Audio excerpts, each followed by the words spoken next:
پھر کرم ہو گیا میں مدینے چلا، پھر کرم ہو گیا۔ الحمدللہ رب العالمین، والصلاة والسلام علی اشرف الانبیاء والمرسلین، اما بعد فاعوذ باللہ من الشیطان الرجیم، بسم اللہ الرحمن الرحیم۔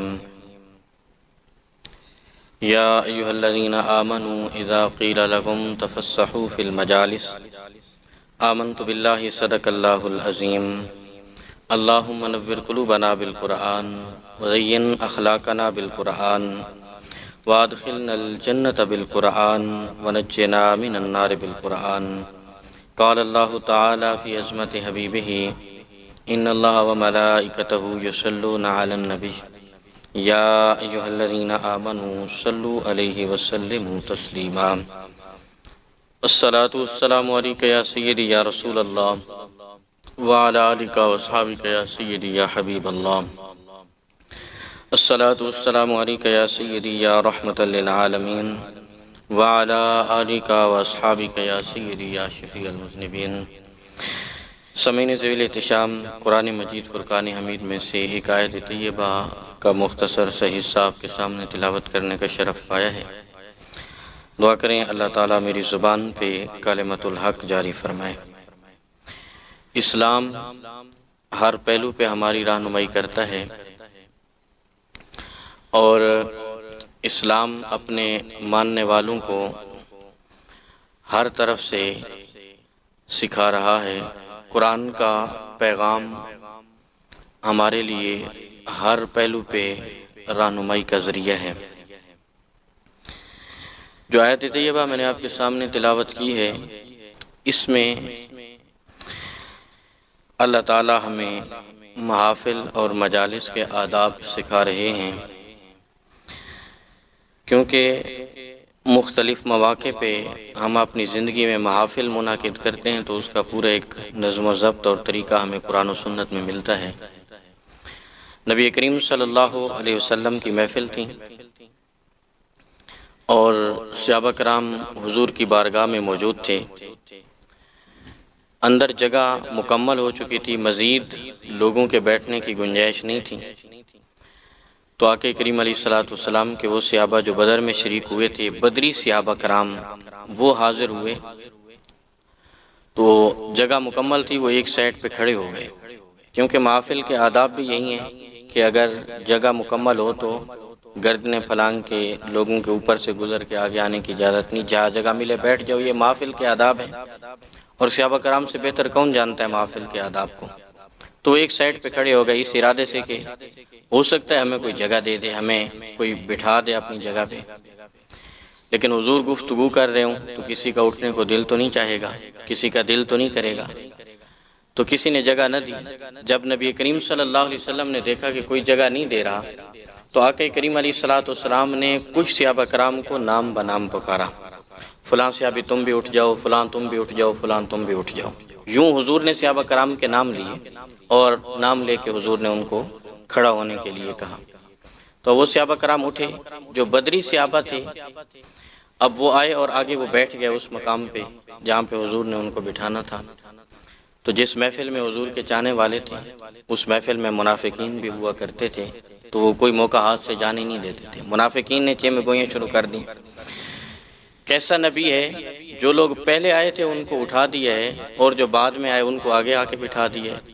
اور جب منافق چال چلتا ہے تو وہ دلوں کے اندر شکوک و شبہات پیدا کر دیتا ہے، تو ان صحابہ کرام کے اندر بھی جو ہے رنجش پیدا ہوئی، اور ان کے دلوں کے اندر بھی یہ بات آئی کہ یہ کہتے تو ٹھیک ہے ہم پہلے آئے تھے اور آگے آ کے بیٹھے تھے، تو بعد میں آنے والوں کو آگے بٹھا دیا اور ہمیں اٹھا دیا گیا۔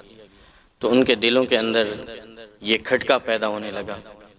اب کوئی جانے نہ جانے، نبی تو دلوں کے راز بھی جانتے ہیں، حضور تو دلوں کے چھپے راز بھی جانتے ہیں۔ آقا کریم علیہ السلام کے ایک صحابی حضور کی بارگاہ میں حاضر ہوئے، مجلس میں پیچھے آ کے بیٹھے، گھر سے نکلے تھے کہ کوئی سوال کروں گا حضور کے پاس جا کے، تو جس وقت آئے حضور علیہ الصلوۃ والسلام نے ان کو اشارہ کیا، ادنو منی یا وابسہ، اے وابسہ میرے قریب آؤ۔ کہتے ہیں کہ میں اٹھا اور کچھ قریب ہوا، حضور نے فرمایا اور قریب آؤ۔ کہتے ہیں میں اور قریب ہوا، حضور نے فرمایا اور قریب آؤ۔ میں اور قریب ہوا، کہتے ہیں میں اپنے مقدر پہ قربان جاؤں، میرے گھٹنے حضور کے گھٹنوں کو چھونے لگے۔ اتنا میں قریب ہو گیا کہ میرے گھٹنے حضور کے گھٹنوں کے ساتھ ٹکرانے لگے۔ آقا کریم علیہ الصلوۃ والسلام نے فرمایا کہ واپس کوئی سوال کرنے آئے ہو؟ میں نے عرض کی یا رسول اللہ سوال کرنے آیا ہوں۔ کہتے ہیں کہ میری حیرانگی یہ ہوئی کہ حضور علیہ الصلوۃ والسلام نے فرمایا کہ جو پوچھنے آئے ہو وہ تم بتاؤ گے یا میں بتاؤں کیا پوچھنے آئے ہو؟ تو عرض کی یا رسول اللہ اگر آپ بتا دیں تو کمال ہی ہو جائے۔ حضور نے فرمایا کہ خیر اور شر کے بارے میں پوچھنے آئے ہو، نیکی کیا ہے اور بھلائی کیا ہے اور برائی کیا ہے، اس کے بارے میں پوچھنے آئے ہو۔ عرض کی یا رسول اللہ یہی سوال تھا، یہی پوچھنے آیا تھا۔ حضور علیہ الصلوۃ والسلام نے فرمایا کہ تم جواب دو گے یا میں جواب دوں؟ عرض کی یا رسول اللہ اگر مجھے جواب آتا ہوتا تو سوال ہی کیوں بنتا؟ آپ کی خدمت میں حاضر اس لیے ہوا ہوں کہ آپ میری رہنمائی فرمائیں، جواب عنایت فرمائیں۔ تو آقا کریم علیہ الصلوۃ والسلام نے 2 انگلیاں یوں میرے دل کے جگہ پہ رکھی، سینے پہ لگائیں، اور حضور علیہ الصلوۃ والسلام نے فرمایا کہ اگر کوئی رہنمائی کرنے والا پاس نہ ہو تو یہ دل کو میں نے مفتی بنا دیا ہے، اسی سے پوچھ لیا کرو، یہی تمہیں بتا دے گا خیر کیا ہے اور شر کیا ہے۔ انسان جب کوئی اچھا کام کرتا ہے، کوئی بہتری کا کام کرتا ہے، کوئی نیکی کا کام کرتا ہے تو اس کا ضمیر مطمئن ہوتا ہے اور اس کا دل اس کا ساتھ دے رہا ہوتا ہے، اور انسان جب کوئی غلط کام کرتا ہے تو اس کا ضمیر اندر سے جھنجھوڑ رہا ہوتا ہے، اندر گھنٹیاں بج رہی ہوتی ہیں، اس کا ضمیر اس کو اندر سے ملامت کر رہا ہوتا ہے کہ یہ جو بھی ہو رہا ہے ٹھیک نہیں ہو رہا۔ تو جب دل تمہارا ساتھ دے رہا ہو وہ نیکی ہے، جب دل تمہارا ساتھ نہ دے رہا ہو، ضمیر مطمئن نہ ہو، تو پھر سمجھ لو کہ وہ خیر نہیں ہے، وہ شر ہے، وہ بدی ہے، وہ بھلائی نہیں ہے، وہ برائی ہے۔ تو یوں حضور تو دلوں کے چھپے راز بھی جانتے ہیں۔ اب ان کے دلوں کے اندر کھٹکا پیدا ہوا کہ حضور نے ہمیں اٹھا دیا اور ان کو ہماری جگہ پہ بٹھا دیا۔ تو اب جانتے ہو حضور علیہ الصلوۃ والسلام نے ان کے دل صاف کیسے کیے، اور یہ بڑی بات ہوتی ہے کسی کا دل خوش کرنا، کسی کا دل صاف کر دینا، کسی کے دل کی رنجش کو دور کر دینا، اور یہ میرے حضور کا کمال تھا، یہ فن تھا حضور کے پاس۔ حضور کسی کو ناراض نہیں بھیجتے تھے، حضور ہر کسی کو خوش کر کے بھیجتے تھے، کسی کو دکھی کر کے بھیجنا یہ حضور کا طریقہ نہیں ہے۔ تو آقا کریم علیہ الصلوۃ والسلام ان صحابہ کرام کے لیے جب ان کو خوش کرنے کا ارادہ کیا تو دعا فرمائی۔ جب دعا ہوئی محفل کے اختتام پہ تو حضور نے سب سے پہلے ان کے لیے دعا کی، اور حضور اللہ کی بارگاہ میں عرض گزار ہوئے، اے پروردگار میرے جن صحابہ نے اپنے ساتھیوں کو جگہ دی ان کو جنت کے عالی شان محلات عطا فرما۔ بس اتنی بات کرنی تھی حضور علیہ الصلوۃ والسلام نے، ان کے دل خوش ہو گئے کہ حضور نے اپنی دعاؤں میں ہمیں یاد رکھا ہے۔ حضور نے سب سے پہلے ہمارے لیے دعا کی، ہمارے لیے جنت کا مقام مانگا، جنت کے عالی شان محلات مانگے حضور نے ہمارے لیے، تو ان کے دلوں کے کھٹکے دور ہو گئے۔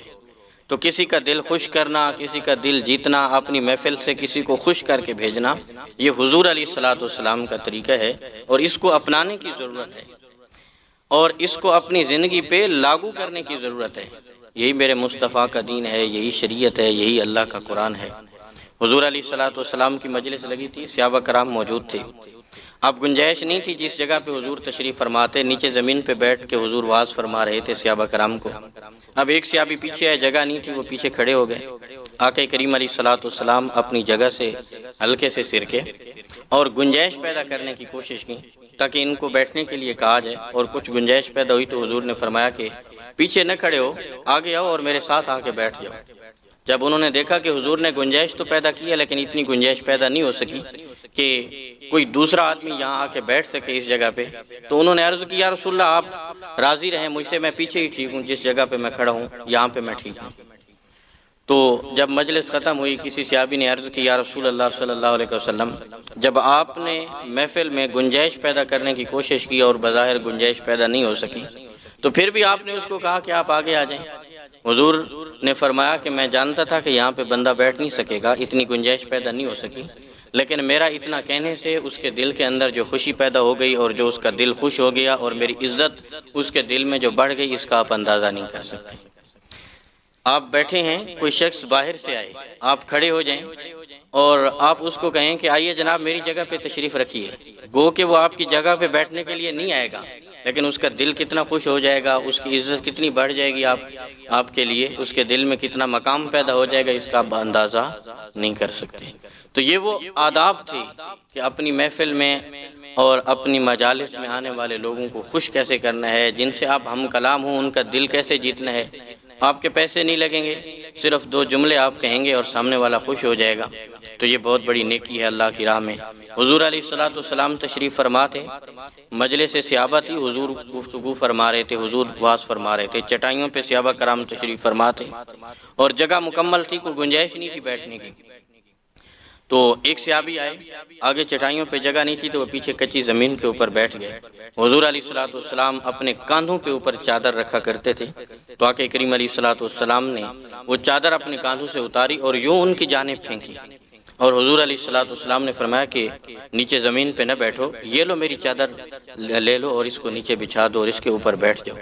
جب ان کے پاس چادر پہنچی تو انہوں نے چادر کو اٹھایا، چوما، آنکھوں سے لگایا، ان کی آنکھوں سے آنسو جاری ہو گئے۔ عرض کی یا رسول اللہ صلی اللہ علیہ وسلم، ہم اس چادر کو بچھا کے نیچے بچھا کے اوپر کیسے بیٹھ سکتے ہیں؟ یہ تو وہ چادر ہے جب آپ کے کاندھوں پہ ہوتی ہے تو اللہ کا قرآن نازل ہوتا ہے، جبریل پیغام عرش الہی سے لے کے آتے ہیں، تو ہماری اتنی مجال اور ہم اتنی بے ادبی کریں کہ آپ کی چادر کو نیچے بچھا کے بیٹھیں؟ تو وہ حضور کا احترام کرتے تھے اور حضور علیہ الصلوۃ صحابہ کرام کا دل جیتا کرتے تھے، خوش کرتے تھے ان کو، گو کہ وہ چادر پہ نہیں بیٹھے لیکن ان کے دلوں میں حضور کے لیے جو مقام پیدا ہو گیا۔ تو یہ وہ احکام تھے، یہ وہ آداب تھے جن کی ہمیں تعلیم دی گئی ہے۔ ہمارے منہ میں جو آتا ہے ہم کہہ دیتے ہیں، کبھی ہم نے اس چیز کا احساس نہیں کیا کہ ہمارے جملے کسی کے لیے تکلیف کا سبب بن رہے ہیں، ہم اپنی کلمات سے، اپنی زبان سے نکلے ہوئے جملوں سے کسی کو اذیت دے رہے ہیں، کسی کے لیے ہمارے جملے تکلیف کا سبب بن رہے ہیں، کسی کا دل ٹوٹ رہا ہے، کسی کی دل آزاری ہو رہی ہے، اس طرف کبھی ہم نے توجہ نہیں کی، اس طرف کبھی جو ہے ہم نے دھیان نہیں کیا، بلکہ ہم ہمیشہ جو ہے دوسروں کو تکلیف دیتے ہیں، اذیت پہنچاتے ہیں اور کبھی ہم اس کا احساس نہیں کرتے۔ آقا کریم علیہ الصلوۃ کا فرمان ہے، حضور نے فرمایا کہ 2 چیزوں کی ضمانت مجھے دے دو اور میں تمہیں جنت کی ضمانت دے دیتا ہوں۔ عرض کی کہ یا رسول اللہ کون سی 2 چیزیں؟ تو حضور علیہ الصلوۃ نے فرمایا کہ ایک وہ جو 2 جبڑوں کے درمیان ہے یعنی تمہاری زبان، اور ایک وہ جو 2 ٹانگوں کے درمیان ہے تمہارے پارسائی کی جگہ، تم ان کی حفاظت کی ذمہ داری دے دو، میں تمہیں جنت کی ضمانت دے دیتا ہوں۔ ان کی حفاظت کرو، زبان، کیونکہ زبان ایک ایسی چیز ہے، حضرت علی المرتضیٰ شیر خدا رضی اللہ تعالیٰ عنہ فرماتے ہیں کہ زبان کا زخم کبھی نہیں بھرتا، تلوار اور چاقو کا زخم تو بھر جاتا ہے لیکن زبان کا زخم جو ہے یہ کبھی نہیں بھرتا۔ آپ زبان سے کسی کو ایسا جملہ کہیں، اس کو اذیت پہنچے، تکلیف پہنچے، یہ اس کو کبھی نہیں بھولے گا۔ تلوار چاقو کا لگایا ہوا زخم بھر جائے گا لیکن زبان سے نکلا ہوا سخت جملہ یہ قبر میں جانے تک انسان کو ہمیشہ یاد رہتا ہے۔ تو حضرت علی رضی اللہ تعالیٰ عنہ ہماری رہنمائی کر رہے ہیں کہ تم نے اپنی زبان کا استعمال کیسے کرنا ہے، اپنی زبان کو تم کس طرح استعمال کرو گے، کیسے زبان سے نکلے ہوئے کلمات کی ادائیگی کرو گے تم۔ شیخ سعدی شیرازی رحمۃ اللہ تعالیٰ علیہ ہمارے رہنمائی کے لیے ایک بات نقل فرماتے ہیں۔ آپ فرماتے ہیں کہ ایک شخص کسی دور دراز علاقے میں گیا ہوا تھا سفر کے لیے، تو اس کو وہاں پہ کتے نے کاٹ لیا، زخمی ہو گیا، اب واپس جانے کے قابل نہ رہا، تو اس کو یاد آیا کہ اس علاقے میں تو میرا ایک دوست رہتا تھا، میں اس کے گھر چلا جاؤں اور 1 آدھ دن وہاں پہ قیام کر لوں تاکہ زخم بھر جائیں، علاج ہو جائے ان کا۔ وہاں پہ پوچھتے ہوئے دوست کے گھر میں پہنچا، دستک دی، باہر آیا دوست اس کا، کہا کہ آپ کے علاقے میں آیا تھا، زخمی ہو گیا ہوں، کتے نے کاٹ لیا ہے، 2 دن آپ کے گھر قیام کرنا چاہوں گا، زخم ٹھیک ہوں گے تو چلا جاؤں گا۔ اس نے کہا کہ بچپن کے دوستو آئیے، تشریف لائیے، آپ ہمارے گھر میں آئیے، مہمان بنیے ہمارے۔ اندر لے گیا، مہمان خانے میں بٹھایا اور پھر دوسری طرف جانب بڑھا اور اپنی بیوی سے کہنے لگا کہ میرا بچپن کا دوست ہے، میرے گھر میں آیا ہے اور زخمی ہے، کتے نے کاٹ لیا ہے، تو جو ہے اس کی کوئی خاطر مدارت کریں، اس کے لیے کوئی چیز تیار کریں، کوئی بنائیں اس کے لیے۔ تو کچھ عورتیں بڑی فطرتاً بڑی سخت ہوتی ہیں، سخت زبان ہوتی ہیں، تو عورت تیش میں آ گئی اور اس نے کہا کہ ہر کتے بلے کو پکڑ کے گھر میں لے آتے اور ہر تیسرا شخص تمہارا مہمان ہوتا ہے، مشکلات میں ہم پڑ جاتی ہیں، آگ کے سامنے ہمیں کھڑا ہونا پڑتا ہے اور آپ کا ہر تیسرا شخص مہمان ہوتا ہے، ہر کسی کو لے آتے ہیں آپ گھر کے اندر۔ تو اس طرح کے سخت جملے اس خاتون نے استعمال کیے، ساتھ کمرے میں بیٹھا ہوا مہمان یہ ساری باتیں سن رہا تھا، خیر وہ مجبور تھا، اس نے کوئی بات نہ کی۔ جس وقت کچھ زخم بہتر ہوئے تو اس نے ان سے اجازت طلب کی، اپنے دوست سے کہا کہ اب میں جانا چاہوں گا۔ تو دوست نے کہا کہ آپ کے جو زخم تھے جو کتے نے کاٹا تھا وہ ٹھیک ہو گئے؟ تو اس نے مسکرا کے کہا کہ جو کتے نے کاٹا تھا وہ تو ٹھیک ہو گیا ہے، لیکن جو زخم تمہاری بیوی نے لگایا ہے وہ ابھی تک ٹھیک نہیں ہوا۔ زبان کا لگایا ہوا زخم انسان کو کبھی نہیں بھولتا، تو اس لیے زبان سنبھال کے بات کرنی چاہیے۔ جب بھی گفتگو کا موقع ملے تو اپنی زبان سے اچھے کلمات ادا کریں، خوبصورت جملے کہیں، تاکہ کسی کی دل آزاری نہ ہو، کسی کا دل نہ ٹوٹے، کیونکہ یہ اللہ کی ناراضگی کا سبب ہوتا ہے۔ حضور جلال میں تھے، فرمایا کہ عائشہ مانگو کیا مانگنا چاہتی ہو، آج جو بھی سوال کرو تمہارا سوال پورا کیا جائے گا۔ تو ام المومنین نے دیکھا کہ حضور جلال میں ہے اور دریائے رحمت جوش میں ہے، تو عرض کی یا رسول اللہ مجھے تھوڑی سی مہلت دے دیجیے، اتنا بڑا اختیار دیا تو اب میں مشورہ کر لوں اپنے والد گرامی سیدنا صدیق اکبر سے۔ حضور نے فرمایا اجازت ہے، جاؤ مشورہ کر کے آؤ۔ آپ تشریف لائیں، سیدنا صدیق اکبر سے کہا کہ اے ابا جان، حضور جلال میں ہے، دریائے رحمت جوش میں ہے، اور مجھے اختیار دے دیا کہ جو بھی مانگو ملے گا، تو میں کوئی عام چیز نہیں مانگنا چاہتی، آج تو مانگنے کا دن ہے، آپ مجھے مشورہ دیں کیا مانگو۔ سیدنا صدیق اکبر رضی اللہ تعالی عنہ نے فرمایا کہ بیٹی حضور سے جا کے کہو کہ معراج کی رات اللہ کے حریم ناز میں جو راز و نیاز کی باتیں ہوئی تھیں، آپ کے اور رب کے درمیان جو گفتگو ہوئی تھی، ان میں سے ایک بات بتا دو۔ تو ام المومنین حاضر ہوئی، عرض کی یا رسول اللہ صلی اللہ علیہ وسلم، معراج کی رات اللہ کے حریم ناز میں جو راز و نیاز کی باتیں ہوئی تھیں ان میں ایک بات بتا دیں۔ تو حضور مسکرائے۔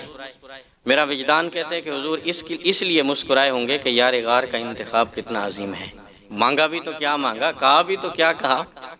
خیر حضور نے فرمایا کہ میں نے وعدہ کیا ہے، آپ کو بتاؤں گا۔ پھر حضور نے جو بات ارشاد فرمائی وہ یہ تھی، حضور نے فرمایا کہ اللہ اور میرے درمیان، میرے رب اور میرے درمیان جو راز و نیاز کی باتیں ہوئی تھیں ان میں ایک بات یہ بھی تھی، میرے رب نے مجھے فرمایا کہ اے محبوب آپ کا امتی اگر کسی کا ٹوٹا ہوا دل جوڑ دے گا، کسی کا دل خوش کرے گا، تو میں رب اس کو بغیر حساب کے جنت میں داخل فرما دوں گا۔ تو ام المومنین بڑی خوش ہوئیں، پھر دوڑتی ہوئی آئیں، عرض کی ابا جان حضور علیہ الصلوۃ والسلام نے ایک چھوٹا سا عمل بتایا اور اتنا بڑا انعام ہے اس کا۔ تو آپ نے پوچھا کہ کون سا عمل؟ تو ام المومنین فرماتی ہیں کہ میرے حضور نے فرمایا کہ میرے اور رب کے درمیان جو راز و نیاز کی باتیں ہوئی تھیں ان میں ایک بات یہ بھی تھی کہ کسی کا دل خوش کرنا، کسی کا ٹوٹا ہوا دل جوڑنا، اور زبان سے ایسا کلمہ کہنا کہ سامنے والا خوش ہو جائے، تو اللہ اس کو بغیر حساب کے جنت میں جگہ عطا فرمائے گا۔ تو سیدنا صدیق اکبر خوش ہونے کا مقام تھا، آپ خوش نہیں ہوئے، آپ کی آنکھوں سے آنسو آ گئے۔ عرض کی ابا جان چھوٹا سا عمل ہے، اتنا بڑا انعام ہے، خوش ہونے کی ضرورت ہے اور آپ پریشان ہیں۔ تو آپ نے فرمایا کہ بیٹا اس کو ذرا معکوس دیکھو، اس کو برعکس دیکھو اس کے، اگر کسی کا دل جوڑنا یہ ایک ایسا عمل ہے جو انسان کو بغیر حساب کے جنت میں لے جائے گا، تو پھر سوچو کسی کا دل توڑنا، اس کا عذاب بھی ایسا ہوگا۔ اگر کسی کا دل توڑیں گے، کسی کی دل آزاری کریں گے تو پھر جہنم میں جانا پڑے گا، کیونکہ جس عمل کا جتنا بڑا اجر ہوتا ہے پھر اس کی وعید بھی اسی قدر ہوتی ہے، پھر اس کا جو رد عمل ہوتا ہے وہ بھی اسی طرح سخت ہوتا ہے۔ تو ضرورت اس امر کی ہے کہ ہم اپنی زبان سے اچھے کلمات ادا کریں، ہمیشہ سامنے والے کا دل جیت لیں، اس کو خوش کر دیں اور اس کو راضی کر کے بھیجیں۔ اس میں اللہ تعالیٰ نے بڑا انعام رکھا ہے، اور حضور علیہ الصلوۃ والسلام اس کی تعلیم ارشاد فرمائی اور ساتھ اس کا پریکٹیکل کر کے دکھایا، عمل کر کے دکھایا۔ اپنے حجرہ مبارکہ کے اندر تشریف فرما تھے آقا کریم علیہ الصلوۃ والسلام، سرانے کی ٹیک لگائی ہوئی ہے، تکیے کے ساتھ آپ ٹیک لگائے ہوئے ہیں، پنڈلی مبارک سے کپڑا اٹھا ہوا تھا، دستک ہوئی دروازے پہ، پوچھا کون؟ عرض کی ابو بکر ہوں، حضور نے فرمایا آ جاؤ۔ پھر دستک ہوئی، پوچھا کون؟ عرض کی عمر ہوں، حضور نے فرمایا آ جاؤ۔ دونوں حضور کے ساتھی حضور کے پاس آئے، گفتگو کرنے لگے، حضور اپنی اصل حیات پہ رہے۔ پھر کچھ دیر بعد دستک ہوئی، پوچھا کون؟ عرض کی عثمان ہوں۔ آقا کریم علیہ الصلوۃ والسلام نے ٹیک چھوڑ دی، اٹھ بیٹھے اور اپنی پنڈلی مبارک سے کپڑا بھی درست کر لیا اور پھر فرمایا کہ آ جاؤ۔ تو ام المومنین فرماتی ہیں کہ یہ منظر میں نے دیکھا، یہ غالباً پردے کے احکام نازل ہونے سے پہلے کی بات ہوگی۔ تو ام المومنین فرماتی ہیں کہ یہ منظر میں نے دیکھا، تو میں نے جس وقت یہ صحابہ کرام تشریف لے گئے، میں نے عرض کی یا رسول اللہ، میرے والد گرامی ابو بکر آئے تو آپ اپنی حیات پہ رہے، حضرت عمر آئے تو آپ اپنی حیات پہ رہے، اور حضرت عثمان جب آئے تو آپ نے ٹیک چھوڑ دی، اپنا کپڑا درست کر لیا پنڈلی مبارک سے، تو اس کی کیا وجہ تھی؟ حضور علیہ الصلوۃ والسلام نے فرمایا کہ اس کی وجہ یہ تھی کہ حضرت عثمان بڑے حیا کرنے والے ہیں، تو میں اس سے حیا کیوں نہیں کرتا جس سے اللہ کے فرشتے بھی حیا فرمایا کرتے تھے۔ آپ جو ہے غسل خانے کے اندر دھوتی اور کپڑا باندھ کے آپ غسل فرمایا کرتے تھے۔ کسی نے پوچھا کہ غسل خانے کے اندر تو کپڑا باندھنے کی ضرورت نہیں، آپ بے لباس بھی غسل کر سکتے ہیں، آپ کس سے حیا کرتے ہیں؟ آپ نے فرمایا کہ باہر لوگوں سے حیا کرتا ہوں، غسل خانے کے اندر اپنے رب سے حیا کرتا ہوں۔ تو اس طرح آپ حیا کرنے والے تھے، تو حضور ان کے مزاج کا خیال کرتے، اسی لیے آقا کریم علیہ السلام نے فرمایا کہ لوگوں کے مزاج کے مطابق بات کیا کرو۔ جس مجلس میں تمہیں بات کرنے کا موقع ملے، جس محفل میں تمہیں بات کرنے کا موقع ملے، تو جو منہ میں آئے وہ نہ کہہ دیا کرو، جو دل میں آئے وہ نہ کہہ دیا کرو، بلکہ زبان کو اچھے طریقے سے استعمال کرو۔ کوئی بزرگ بیٹھا ہوگا، کوئی سفید داڑھی والا بیٹھا ہوگا، کوئی استاد بیٹھا ہوگا تمہارا، کوئی تمہارے باپ کی عمر کا بیٹھا ہوگا، کوئی امام مسجد بیٹھا ہوگا، محفل میں لوگوں کا خیال کرو، ان کے مزاج کے مطابق گفتگو کیا کرو۔ اور یہ حضور علیہ السلام کی تعلیمات ہیں، اور آقا کریم علیہ السلام نے اس طرف ہماری رہنمائی فرمائی، اور حضور کا ایک ایک فرمان جو ہے ہمارے لیے قابل عمل ہے اور ہمارے لیے مشعل راہ ہے۔ فرمایا کہ یا ایھا الذین آمنوا اذا قیل لکم تفسحوا فی المجالس، اے ایمان والو، جب تمہیں کہا جائے کہ مجلس میں جگہ دے دو تو پھر جگہ دے دینی چاہیے، اور فافسحوا یفسح اللہ لکم، اور جب تمہیں کہا جائے کہ جگہ چھوڑ دو تو پھر تمہیں جگہ چھوڑ دینی چاہیے۔ ہمیں ان چیزوں کا خاص خیال رکھنے کی ضرورت ہے، ہمیں اپنی محافل مجالس کو مرتب کرنے کی ضرورت ہے، لیکن ہم ان چیزوں کا خیال نہیں کرتے، دوسروں کا احساس نہیں کرتے۔ ہم کسی کے ساتھ سفر بھی کریں نا تو ہماری سیٹ پہ ساتھ بیٹھا ہوا شخص بھی ہماری محفل کا حصہ ہے، ہمیں اس کا بھی خیال کرنا چاہیے، لیکن ہم کبھی نہیں کرتے اس چیز کا۔ اونچی آواز میں موبائل چلا دیں گے، گانے چلا دیں گے، فلمیں چلا دیں گے، ڈرامے چلا دیں گے، ساتھ والا تکلیف محسوس کرے گا اور ہمیں کبھی اس کا احساس ہی نہیں ہوگا۔ کبھی ہم نے سوچا ہی نہیں کہ ساتھ والا جو ہے اذیت میں ہے، تکلیف میں ہے، اس کی دل آزاری ہو رہی ہے۔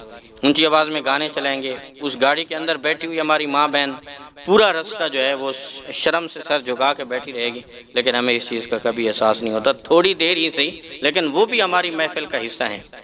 ہم اپنی ہر محفل کو مرتب کریں۔ شادی بیاہ کو دیکھ لیں، ہم کسی شادی پہ جاتے ہیں تو وہاں پہ ہمارا حال کیا ہوتا ہے؟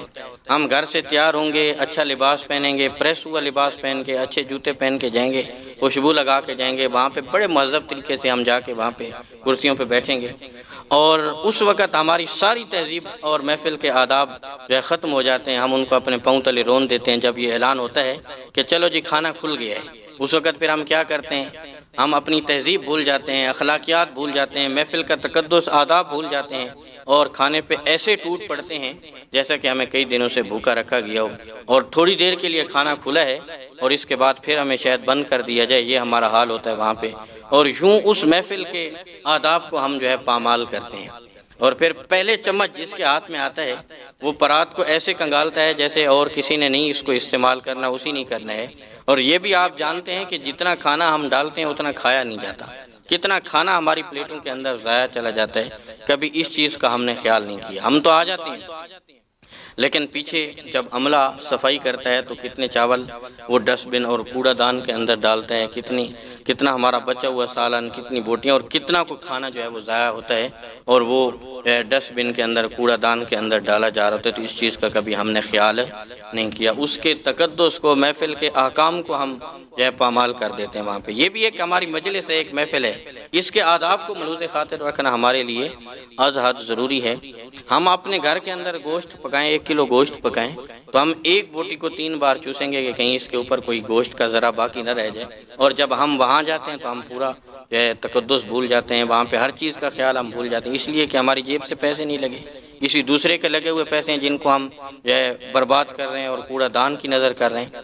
ایک لقمہ حضور نے کھانے کا اٹھایا اور صحابہ کرام سے مخاطب ہو کے فرمایا کہ یہ کھانا ہے، یہ رزق ہے، اس کی قدر کرو۔ جو رزق کی قدر نہیں کرتا وہ اس سے روٹھ جاتا ہے، اور ایک بار جس سے رزق روٹھ جائے پھر دوبارہ اس کی طرف پلٹتا نہیں۔ تو ہمیں تو اپنی جو ہے ہر محفل کا جو ہے احترام کرنے کی ضرورت ہے، اور ہر مجلس کو مرتب کرنے کی ضرورت ہے۔ میں اپنی گفتگو کو اختتام کی طرف لے آؤں گا۔ ہم اپنے بزرگوں اور سلف صالحین کی زندگیوں سے اس چیز کو جو ہے سیکھ سکتے ہیں اور سمجھ سکتے ہیں۔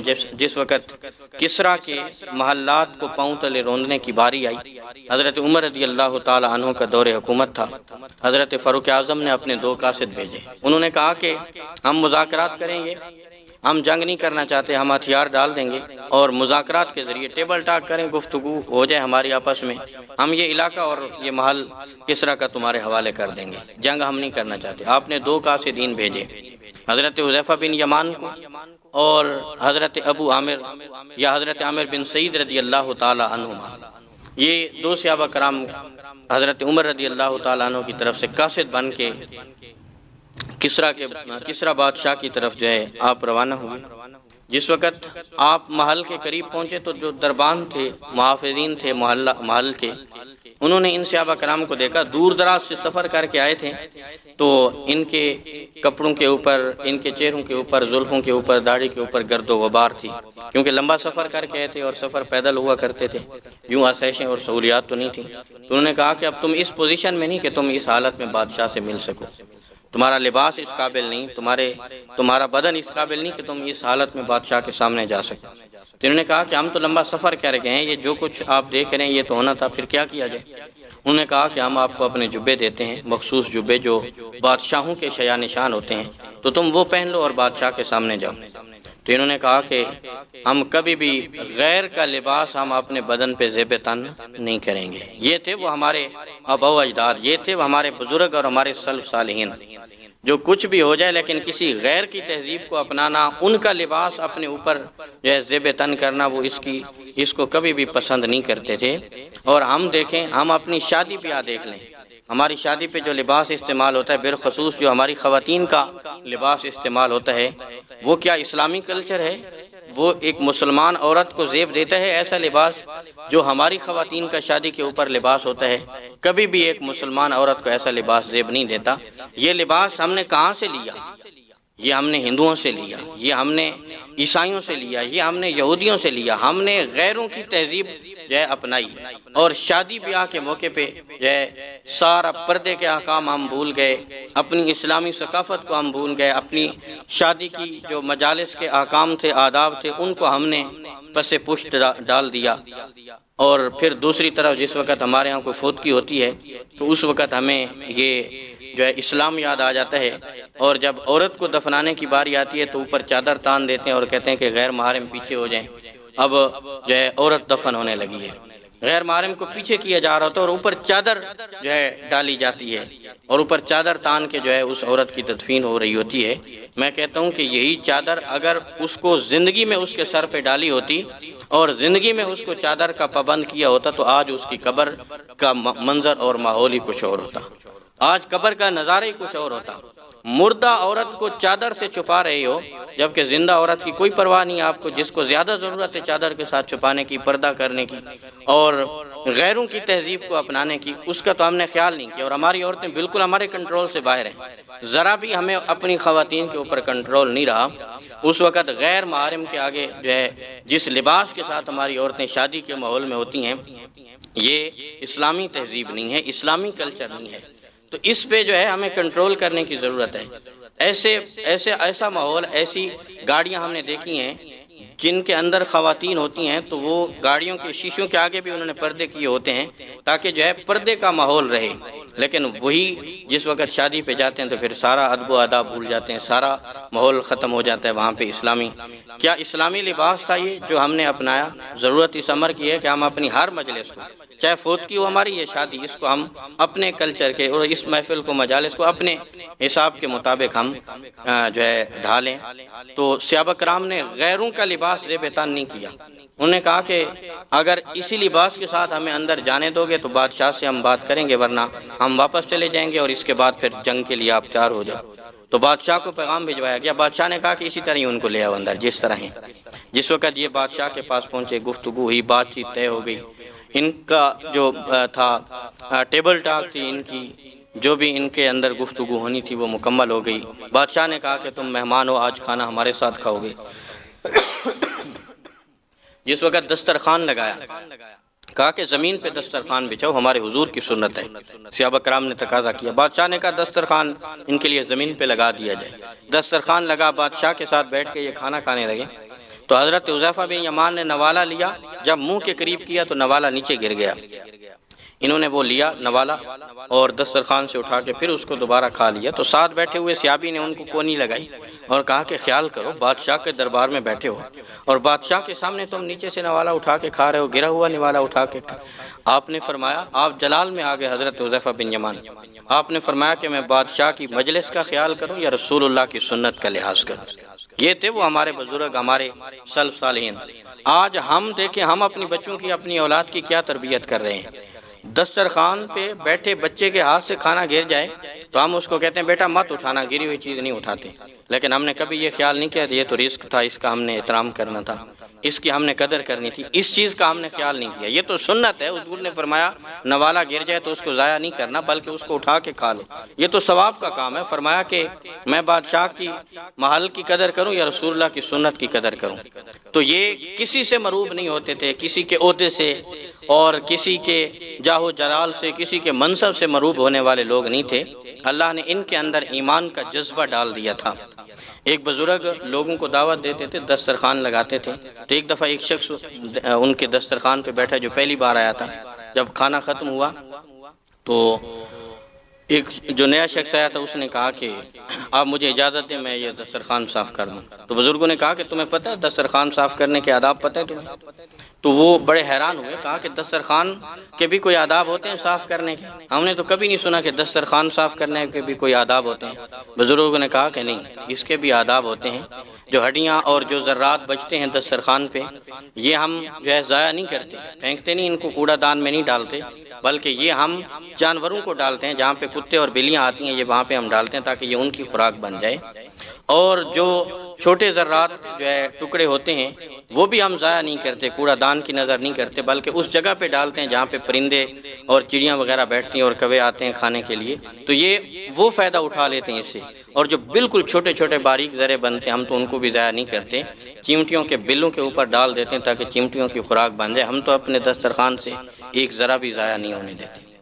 تو یہ ہمارے محافل تھی، یہ ہماری مجالس کے جو ہے آداب تھے جو ہمیں اپنے بزرگوں نے دیے، جو ہمیں قرآن میں سے پتہ چلا، جو ہمیں حدیث سے پتہ چلا۔ تو اسی پیغام کو عام کرنے کے لیے درس قرآن و سنت کا انعقاد یہاں پہ ہماری اس مسجد قاضی محبوب عالم محلہ کامہ والا میں ہر انگریزی مہینے کے پہلے ہفتے کو منعقد ہوتا ہے۔ قرآن اللہ کا کلام دلوں پہ اثر کرتا ہے، حضور کا فرمان روحانیت، باطن کی روحانیت کا سبب ہے، اور اسی پیغام کو عام کرنے کے لیے آپ دوست احباب کو بھی دعوت دیتے ہیں اور آپ تشریف فرما ہوتے ہیں۔ ہر مہینے اسی طرح آپ تشریف فرما ہوا کریں، اپنے اور بھی دوست احباب کو دعوت دیا کریں۔ اور اس ہمارے درس قرآن و حدیث کی محفل میں خواتین بھی تشریف فرما ہوتی ہیں، تو ہم تمام کا بے حد مشکور ہیں۔ اللہ تعالی ہمیں قرآن و سنت کے پیغام پہ عمل پیرا ہونے کی توفیق عطا فرمائے۔ وما علینا الا البلاغ۔